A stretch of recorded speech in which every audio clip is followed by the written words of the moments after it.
ৰাতিপুৱা খুব সোনকালে উঠি 5:30 বজাত ৱাকিং কৰিলে খোজকাঢ়িলে আমাৰ জীৱনত কি কি লাভ হয় এইবোৰ কথা আমি আজি ডিসকাস কৰিম। Welcome to my channel school activity.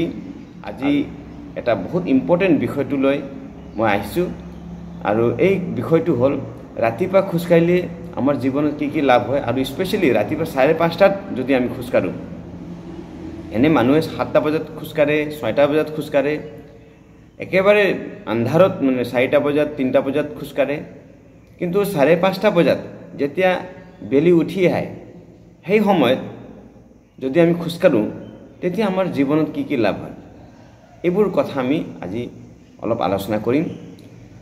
সৰ্বপ্ৰথম আমি জানি লম যে ৰাতিপুৱা হৈ উঠি যেতিয়া আমি খোজকাঢ়ো তাৰ বিভিন্ন ধৰণৰ লাভ আছে। আমাৰ ব্লাড সাৰ্কুলেশন যোনটো আমাৰ তেজ চলাচল বুলি কোৱা হয় সেইটো ভাল হয় ৰাতিপুৱা খোজকাঢ়িলে। আমাৰ হাওঁফাওঁ ঠিক থাকে, আমাৰ হাৰ্ট যোনটো থাকে হৃদয়বোৰ ভাল হয়, ভালকৈ কাম কৰে। লগতে আমাৰ ডাইজেষ্টিভ ৰিলেটেড প্ৰব্লেমছবোৰ নাথাকে, তাৰমানে পাচন তন্ত্ৰ যোনটো থাকে আমাৰ এইটো মজবুত হয় আৰু এনে ধৰণৰ পেট সম্বন্ধী কোনো ধৰণৰ ৰোগ নহয় আমাৰ শৰীৰত। ঠিক আছে, তাৰপিছত ইয়াৰ দ্বাৰা আমাৰ বিভিন্ন ধৰণৰ লাভ হয়।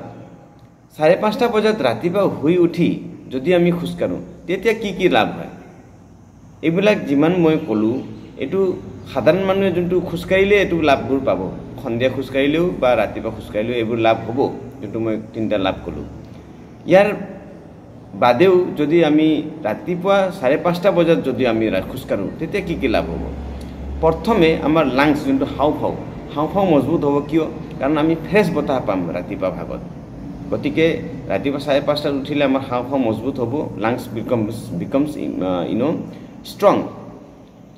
আৰু তাৰপিছত 2 নম্বৰ লাভটো হ'ল যে আমাৰ যোনটো সাৰ্কেডিয়ান ৰিদম বুলি কয়, যোনটো সাৰ্কেডিয়ান ৰিদম বডিৰ মানে শৰীৰৰ এটা সাৰ্কেডিয়ান ৰিদম বুলি কয়, সেই সাৰ্কেডিয়ান ৰিদমটো ঠিক থাকে।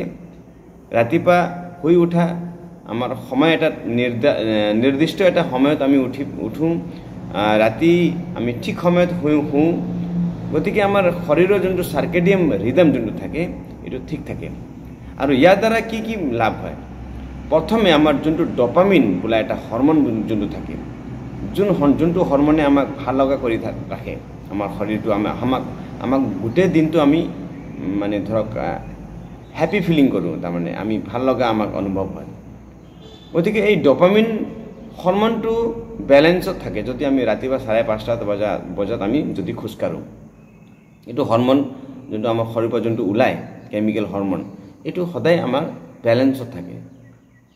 গতিকে আমি ৰাতিপুৱা 5:30টাত উঠিব লাগে আৰু শুই উঠি আমি খোজকাঢ়িব লাগে। নম্বৰ 2 সেৰোটোনিন বোলা এটা হৰমন থাকে, যোন হৰমনে আমাক ৰাতি টোপনি সোনকালে যাবৰ কাৰণে আমাক সহায় কৰে। ছাত্ৰ-ছাত্ৰীসকল তোমালোকে গম পোৱা চাগে যে বহুত মানুহ আছে তেওঁলোকৰ ৰাতি টোপনি ভালদৰে নাহে।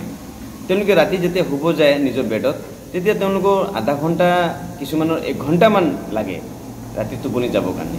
গতিকে যি মানুহসকলে ৰাতিপুৱা 5:30 বজাত খোজকাঢ়ে তেওঁলোকৰ টোপনি যাবৰ কাৰণে বেছি সময় নালাগে, সোনকালে তেওঁলোকে টোপনি যায় আৰু খুব ধুনীয়া টোপনি আহে, কোনো বিধন বাধা নাথাকে। টোপনি ধুনীয়াকৈ তেওঁলোকে মানে 7 ঘণ্টা 8 ঘণ্টা তেওঁলোকে ৰাতি টোপনি লয় আৰু তাৰ ফলত আমাৰ কি হয় শৰীৰটো ভালদৰে কাম কৰে, আমাৰ এনাৰ্জেটিক আমি অনুভৱ কৰোঁ ৰাতিপুৱা শুই উঠি। গতিকে ৰাতিপুৱা 5:30 খোজকাঢ়াটো আমাৰ কাৰণে খুবেই ভাল আৰু আমি সদায় এইটো অভ্যাস কৰিব লাগে আমাৰ নিজৰ জীৱনত। আশা কৰিছোঁ তোমালোকে এই ভিডিঅ'খন ভাল লাগিলে। তোমালোকে যদি ভাল লাগিছে তোমালোকে লাইক কৰি সাবস্ক্ৰাইব কৰিবা, শ্বেয়াৰ কৰিবা আনক। নতুন থাকিলে নিশ্চয় তোমালোকে সাবস্ক্ৰাইবটো কৰি ল'বা।